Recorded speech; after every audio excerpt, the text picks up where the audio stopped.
আসসালামু আলাইকুম সবাইকে। আমি নাফিজ আছি আপনাদের সাথে। EduTock-এর পক্ষ থেকে গ্রাফিক্স ডিজাইন কোর্সে আপনাদের সকলকে স্বাগতম। আজকে আমরা যে বিষয়টা নিয়ে কথা বলবো সেটা হচ্ছে আমরা কিভাবে একটি নতুন ডকুমেন্ট তৈরি করতে পারবো, আগের কোনো ডকুমেন্টকে ওপেন করতে পারবো এবং ডকুমেন্টকে সেভ করতে পারবো। তো ডকুমেন্ট তৈরি করার জন্য এখানে ক্রিয়েট নিউ বাটন রয়েছে, কিংবা ফাইল থেকে যদি আমি নিউ বাটন, এখানে শর্টকাট দেওয়া আছে, খেয়াল করুন Ctrl+N, এটা হচ্ছে শর্টকাট।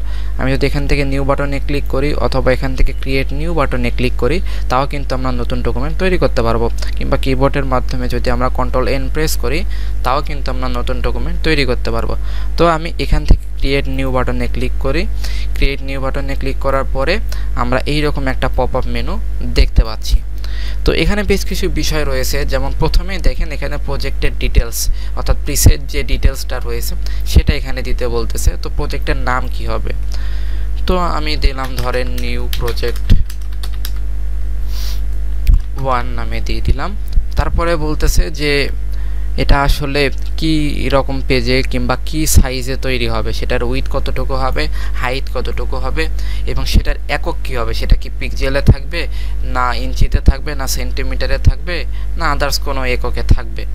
তো আমি এখান থেকে আপাতত ইঞ্চিটা সিলেক্ট করে নেই, আর এখান থেকে একটা পেজের মাপ আমি নিয়ে নিচ্ছি A4টাকে নিয়ে নিলাম, এবং এটাকে যদি আমি ইঞ্চিতে নিয়ে নিই, দেখেন A4 এর উইডথ কতটুকু এবং হাইট কতটুকু সেটা কিন্তু এখানে দেখাচ্ছে। তারপরে ওরিয়েন্টেশন জিনিসটা হচ্ছে যে আপনার পেজটা কি লম্বালম্বিভাবে থাকবে না ল্যান্ডস্কেপভাবে থাকবে সেটা বোঝাচ্ছে। তো আমি এখান থেকে ল্যান্ডস্কেপ নিয়ে নিলাম, এবং এখানে আর্টবোর্ড চাচ্ছে যে আর্টবোর্ড কি আপনি টিকমার্ক দিতে চান কিনা। তারপরে রেজুলেশন কত, রেজুলেশন 300 থাকবে, যাতে আমরা বেটার আউটপুটটা পাই। তারপরে পিক্সেল ইঞ্চি, এটা তো আপনার পিক্সেল ইঞ্চিতে থাকবে কিনা। তারপরে হচ্ছে colour mode, RGB, bitmap, grey scale, এখানে বিভিন্ন রকম কালার মোড আছে। আমরা সময়ের সাথে ধীরে ধীরে এগুলো সম্পর্কে জানবো। আপাতত আমরা RGB মোডেই এই ডকুমেন্টটা ক্রিয়েট করি। তারপরে ব্যাকগ্রাউন্ড কি থাকবে, হোয়াইট, ব্ল্যাক, না ব্যাকগ্রাউন্ড কালার দিতে যাচ্ছেন আপনি, সেটা এখান থেকে দিতে পারেন। তো আপাতত হোয়াইটে থাকুক। তারপরে এখানে কিছু অ্যাডভান্স অপশন আছে। তো এই হচ্ছে বেসিক সেটিংস একটা প্রজেক্ট তৈরি করার জন্য। আপনারা চাইলে এখান থেকে ফটোসে ক্লিক করতে পারেন। ফটোসে হচ্ছে একটা ইমেজের সাইজ কতটুকু হয় সেটা এখান থেকে নির্ধারিত কিছু প্রিসেট দেওয়া আছে, আপনারা চাইলে এগুলো ইউজ করতে পারেন। আবার প্রিন্ট, যেগুলো আপনার ডকুমেন্ট সাইজ প্রিন্ট করা হয় সেই সাইজের কিছু এক্সাম্পল এখানে দেওয়া আছে, যেমন A4 page, legal page, letter page, এই সমস্ত সাইজের পেজগুলো এখানে দেওয়া আছে। আপনারা চাইলে যে কোনো পেজ সিলেক্ট করে ডকুমেন্ট ক্রিয়েট করতে পারেন। আবার এখানে আর্ট অ্যান্ড ইলাস্ট্রেশন আছে। আর্ট অ্যান্ড ইলাস্ট্রেশনের জন্য যে সাইজগুলো দরকার হয়, যেমন পোস্টারের জন্য যে সাইজটা দরকার হয় সে প্রিসেট এখানে দেওয়া আছে, আপনারা চাইলে এটা ডিরেক্টলি ব্যবহার করতে পারেন। ওয়েবের ক্ষেত্রেও সেম বিষয়, ওয়েবের পেজ কিংবা ওয়েব ব্যানারগুলো যে সাইজের হয়ে থাকে সেই সাইজগুলো এখানে দেওয়া আছে, আপনারা চাইলে কিন্তু এই সাইজগুলো এখান থেকে নিতে পারেন। তারপরে একটা মোবাইলের সাইজ কীরকম হয়ে থাকে, সেই সাইজে যদি আপনি কোনো ডিজাইন তৈরি করতে চান তাহলে এখান থেকে কিছু সাইজ তারা দিয়ে রেখেছে, আপনারা চাইলে এগুলো ইউজ করতে পারেন। ফিল্ম অ্যান্ড ভিডিও, অর্থাৎ ফিল্ম অ্যান্ড ভিডিও কিংবা ইউটিউব থাম্বনেলের কথা যদি আমরা চিন্তা করি, সেই থাম্বনেলের সাইজ কতটুকু হবে কিংবা একটা ভিডিওর সাইজ কতটুকু হবে, সেই সাইজ অনুযায়ী যদি আমরা এখানে কোনো থাম্বনেল তৈরি করতে চাই তাহলে এখানে প্রিসেট কিছু ডিফল্ট কিছু থাম্বনেল দেওয়া আছে কিংবা ডিফল্ট কিছু সাইজ দেওয়া আছে, আপনারা চাইলে এগুলো ব্যবহার করতে পারেন। তো আমি এখান থেকে আপাতত প্রিন্টে গেলাম, প্রিন্ট থেকে A4কে নিলাম, এখান থেকে ইঞ্চিতে নিব, এবং এখান থেকে আমি ওরিয়েন্টেশনে ক্লিক করে দিলাম, আর বাকি সেটিংস যা আছে তাই দেওয়ার পর আমি যখন ক্রিয়েট বাটনে ক্লিক করব তখন আমার কিন্তু একটা নতুন ডকুমেন্ট, আমি যে রিকোয়ারমেন্টগুলো দিয়েছিলাম সেই রিকোয়ারমেন্টগুলো অনুযায়ী কিন্তু আমার একটা নতুন ডকুমেন্ট তৈরি হয়ে গেল। তো এইভাবে চাইলে আপনারা আপনাদের মতো করে ডকুমেন্ট তৈরি করে নিতে পারবেন।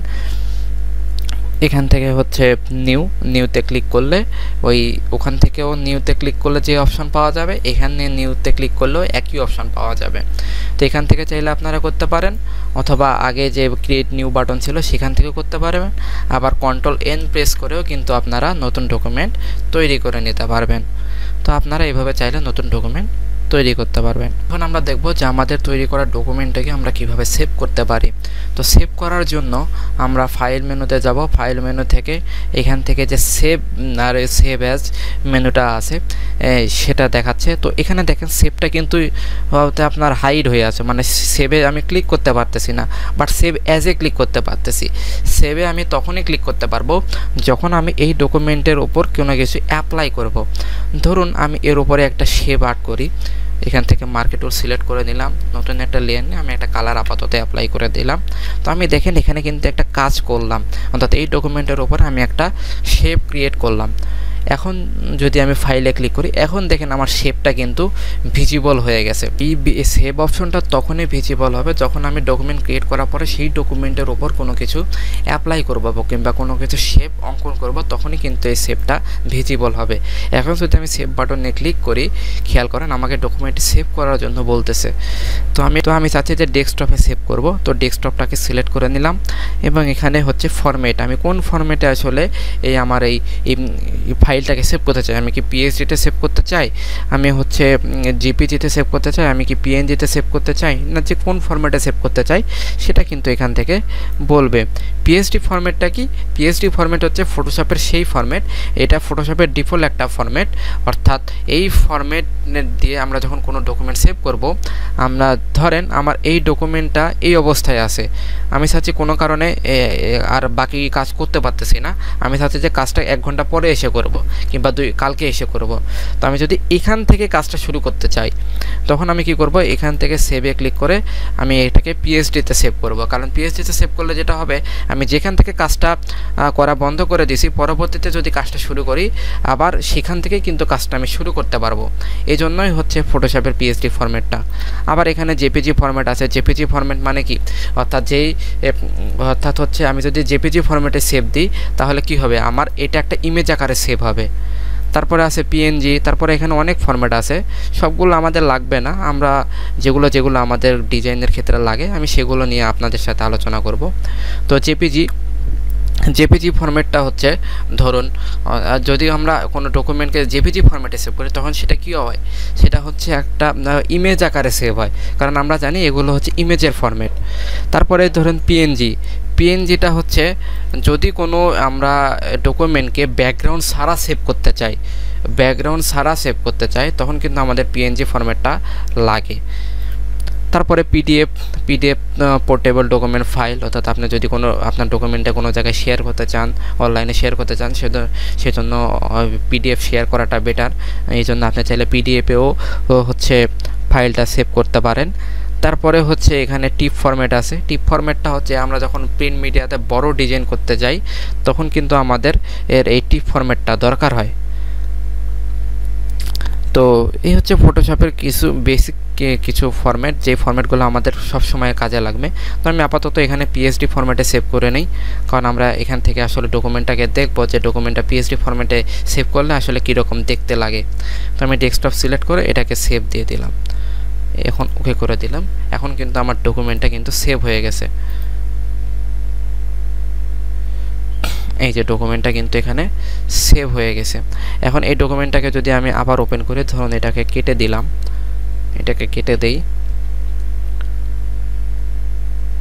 কেটে দেওয়ার পরে আমি এই ডকুমেন্টটাকে ড্র্যাগ করে ওপেন করি, এখানে এনে ছেড়ে দিলাম। তো দেখেন ডকুমেন্টটা আমি যেখান থেকে কাজটা শেষ করেছিলাম সেখান থেকে কিন্তু আমি আবার শুরু করতে পারবো। তো এই অবস্থাটাই হচ্ছে পিএসডি ফরম্যাট। আশা করি আপনারা সেভের বিষয়টি বুঝতে পেরেছেন। এরপরে যে বিষয়টা নিয়ে কথা বলবো সেটি হচ্ছে কিভাবে আমরা ডকুমেন্টকে ওপেন করতে হয়। তো অলরেডি আমরা ডকুমেন্ট ওপেন করেছি, সেটা হচ্ছে এই যে এটা একটা ডকুমেন্ট, এই ডকুমেন্টটা আমরা ফটোশপে যদি এইভাবে ড্র্যাগ অ্যান্ড ড্রপ করে যদি এই কপি বাটনে ছেড়ে দিই তাহলে কিন্তু এই ডকুমেন্টটা ওপেন হয়ে যাবে। অলরেডি ডকুমেন্টটা আছে, বিধায় কোনো কিছু হইল না। তো এখান থেকে ফাইল থেকে যদি দেখেন এখানে ওপেন অপশন রয়েছে, কি শর্টকাট দেওয়া আছে কন্ট্রোল-ও। তো ওপেন বাটনে যদি আমি ক্লিক করি তাহলে আমার যে আগের ডকুমেন্টগুলো সেগুলো শো করতেছে। তো আমি এখান থেকে ধরুন এই ইমেজটাকে ওপেন করতে চাচ্ছি, তো আমি এই ইমেজটাকে সিলেক্ট করলাম, এখান থেকে ওপেনে ক্লিক করলাম, খেয়াল করুন এই ইমেজটা কিন্তু ওপেন হয়ে গেল। আপনারা চাইলে এভাবে কোনো কিছু ফাইল কিংবা ইমেজ কিংবা পিডিএফ ফাইল যে কোনো কিছু আপনারা চাইলে এভাবে ওপেন করতে পারেন। ধন্যবাদ সকলকে ভিডিওটি দেখার জন্য। আশা করি আপনারা বিষয়গুলো বুঝতে পেরেছেন। যদি কোনো জায়গায় বুঝতে অসুবিধা হয় আপনারা কমেন্ট করতে পারেন অথবা আমাদের কমিউনিটিতে পোস্ট করতে পারেন। দেখা হবে পরবর্তী ভিডিওতে। সে পর্যন্ত সবাই ভালো থাকবেন, সুস্থ থাকবেন। খোদা হাফেজ।